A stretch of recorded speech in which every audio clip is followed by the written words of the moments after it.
എസ്കാർ മാത്രമല്ല എന്ന് പറയുമ്പോൾ അതിലൊരു CIT-കാരൻ കൂടി ഉണ്ട് എന്ന് ചേർത്ത് വായിക്കണം.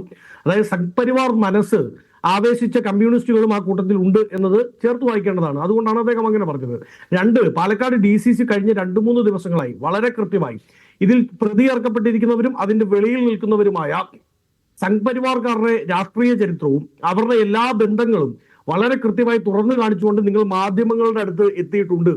ആ പാലക്കാട് DCC നൽകിയ ഇൻപുട്ടാണ് പലപ്പോഴും മീഡിയ വൺ അടക്കമുള്ള പ്രാദേശിക ലേഖകന്മാർ എടുത്ത് പ്രയോഗിച്ചിരിക്കുന്നത്. അത് നോക്കിയാൽ അങ്ങേക്ക് കാണാം. ഇനി നിതിൻ കടിച്ചേരിയോട് 2-3 ചോദ്യങ്ങൾ. ഒന്ന്, സെക്ഷൻ 103(2) BNS. അതിലേക്ക് വന്നോളൂ. നിതിൻ കടിച്ചേരിയോട് തന്നെ താങ്കൾ ചോദ്യം ചോദിക്കണം. പക്ഷെ എനിക്ക് പ്രതിപക്ഷ നേതാവിന്റെ കാര്യത്തിൽ വ്യക്തത വന്നിട്ടില്ല. പ്രതിപക്ഷ നേതാവ് എന്തുകൊണ്ട് RSSനെ വിമർശിച്ചില്ല എന്നാണ് എന്റെ ചോദ്യം. ഇത് സംഘ് പരിവാർ മനസ്സാണെങ്കിൽ മനസ്സ്, സംഘ് പരിവാറുകാരാണെങ്കിലാണ് അത് പറയാതെ അദ്ദേഹം ഇങ്ങനെ ഒരു സ്റ്റേറ്റ്മെന്റ് ആർക്കും കൊടുക്കാമല്ലോ. അതല്ല, കേരളത്തിന്റെ ഒരു മതനിരപേക്ഷ മനസ്സിനെ റെപ്രസെന്റ് ചെയ്യുന്ന ഒരു പ്രതികരണം ഉണ്ടായില്ല പ്രതിപക്ഷ നേതാവിന്റെ ഭാഗത്ത് നിന്ന്. അത് ഈ ഒറ്റവാദത്തിൽ വിശദീകരിച്ച തീരുകയല്ല വസന്തേ. അല്ല, വളരെ കൃത്യമായിട്ടാണ് നിഷാദ് ഞാനത് പറഞ്ഞത്. അതായത് ഇതിൽ സംഘ് പരിവാറിനൊപ്പം സംഘ് പരിവാർ മനസ്സ് ആവേശിച്ചിരിക്കുന്ന കമ്മ്യൂണിസ്റ്റുകളും പ്രതി ചേർക്കപ്പെട്ടിട്ടുണ്ട്. അത് പറഞ്ഞില്ലല്ലോ. CIT-കാരനെ കാണുന്നില്ലേ? അപ്പൊ എന്റെ ചോദ്യം, വാട്ട് വാസ് യുവർ സ്റ്റേറ്റ്മെന്റ് എന്നാണ്. നിങ്ങളുടെ സ്റ്റേറ്റ്മെന്റ് എന്താണ്? അതിനകത്ത് വല്ലതും ഉണ്ടോ?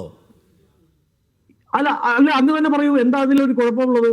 അതെന്തായാലും കേരളത്തിൽ ഇങ്ങനെ ഒരു സംഭവം ഉണ്ടായിരിക്കുന്നു, ആണെന്ന് കേൾക്കുന്നല്ലോ എന്ന് പത്രക്കാർ ചോദിക്കുമ്പോൾ അത് പരിശോധിക്കണം എന്നൊക്കെ പറഞ്ഞ് അതിൽ നിന്നൊരു വ്യക്തതയില്ലാത്ത വർത്തമാനം പറയാം. ഇത് ഉണ്ടാവാൻ പാടില്ലാത്തതെന്ന് നമുക്ക് എല്ലാവർക്കും പറയാമല്ലോ. സർക്കാരിനോട് വളരെ കാർക്കശ്യമുള്ള ചോദ്യങ്ങൾ ചോദിക്കേണ്ട, കേരളത്തിൻ്റെ ഒരു സെക്യുലർ ഒരു മതനിരപേക്ഷ ബോധത്തെ റെപ്രസെന്റ് ചെയ്യേണ്ട വാചകങ്ങളിലെ വരേണ്ടത് ആക്രമിക്കുന്ന വാചകങ്ങൾ വരണ്ടേ? അത് ഉണ്ടായില്ലെന്നാണ് ഞാൻ പറയുന്നത്. അങ്ങനെയല്ലല്ലോ. കേരളം നാണിച്ച് തലകുടിക്കുകയാണ്. ഇതിന് ഉത്തരം പറയേണ്ട സംസ്ഥാനത്തെ പോലീസിനെ നിയന്ത്രിക്കുന്ന മുഖ്യമന്ത്രിയാണ് എന്നാണ് പ്രതിപക്ഷ നേതാവ് ഇന്ന് പറഞ്ഞത്. അത് തന്നെയാണ് അതിന്റെ ശരിയും.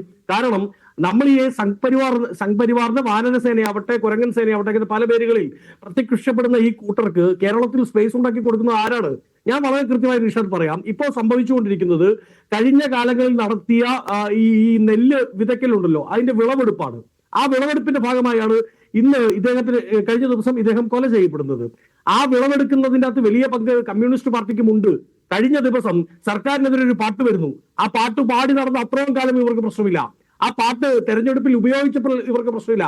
പക്ഷേ 1 മാസം കഴിഞ്ഞ് ആ പാട്ടിന്റെ എല്ലാവിധ കാര്യങ്ങളും കഴിഞ്ഞ് ഒടുക്കം അതൊരു മുസ്ലിം നാമധാരിയാണ് എഴുതിയത് എന്ന് കണ്ടപ്പോ അയാളെ മുസ്ലിം ലീഗുകാരനാക്കി ചാപ്പ കുത്തി അയ്യോ മതവികാരം വ്രണപ്പെട്ടെ എന്ന് പറയാൻ ഇറങ്ങി പുറപ്പെട്ട കമ്മ്യൂണിസ്റ്റുകാർക്കും ഈ വിളവെടുപ്പിന്റെ അകത്ത് നെല്ല് വിതച്ചതിന്റെ അകത്ത് ഒരു പങ്കുണ്ട് എന്ന് വിശ്വസിക്കുന്ന ആളാണ് ഞാൻ. ആ കാര്യത്തിൽ വെള്ളാപ്പള്ളി നടേശനെ കാറിൽ കയറ്റി ശബരിമല ഈ പറയുന്ന അയ്യപ്പ സംഗമത്തിലേക്ക് ആനയിക്കുന്ന മുഖ്യമന്ത്രിക്കും പങ്കുണ്ട് എന്ന നിലപാട് തന്നെയാണ് കോൺഗ്രസിനുള്ളത്, ഞങ്ങൾക്കുമുള്ളത്. നോക്കൂ, ഇപ്പോ നിതിൻ കടച്ചേരി പറഞ്ഞൊരു കാര്യമുണ്ട്. എന്ത്? സുപ്രീം കോടതിയുടെ വിവിധ റൂളിങ്ങുകൾ പരിശോധിക്കണമെന്ന്. സെക്ഷൻ 103(2) BNS, അതായത് മോബ് ലിഞ്ചിങ്ങുമായി ബന്ധപ്പെട്ട് പുതിയ BNS-ൽ ഭാരതീയ ന്യായ സംഹിതയിലെ വകുപ്പാണ്. ആ വകുപ്പ് ആവശ്യപ്പെടുന്ന 3-4 റിക്വയർമെന്റ്സ് ആണ് ഉള്ളത്. ഒന്ന്, 5-ലേറെ പേർ ആ മോബ് ലിഞ്ചിങ്ങിൽ ഉണ്ടാവണം. അത് ഈ കേസിൽ ഉണ്ട്. 2, ഒരു റേസ് അല്ലെങ്കിൽ സെക്സ് അല്ലെങ്കിൽ പ്ലേസ് ഓഫ് ബർത്ത് അല്ലെങ്കിൽ ലാംഗ്വേജ് ഇതുമായി ബന്ധപ്പെട്ട ഒരു ഇന്റൻഷന്റെ പുറത്തായിരിക്കണം മരണം ഉണ്ടാവേണ്ടത്. സ്വാഭാവികമായും കഴിഞ്ഞ ദിവസങ്ങളിൽ പ്രചരിച്ച വീഡിയോകളും മീഡിയ വൺ അടക്കം റിപ്പോർട്ട് ചെയ്തിരിക്കുന്ന വീഡിയോകളുടെ ബേസ് എന്ന് പറയുന്നത് നീ ബംഗ്ലാദേശിയാണോ എന്നുള്ള ചോദ്യമാണ്. ആ ചോദ്യത്തിൽ തന്നെ റേസ് ഉണ്ട്, കാസ്റ്റ് ഉണ്ട്, പ്ലേസ് ഓഫ് ബർത്ത് ഉണ്ട്, ലാംഗ്വേജ് ഉണ്ട്.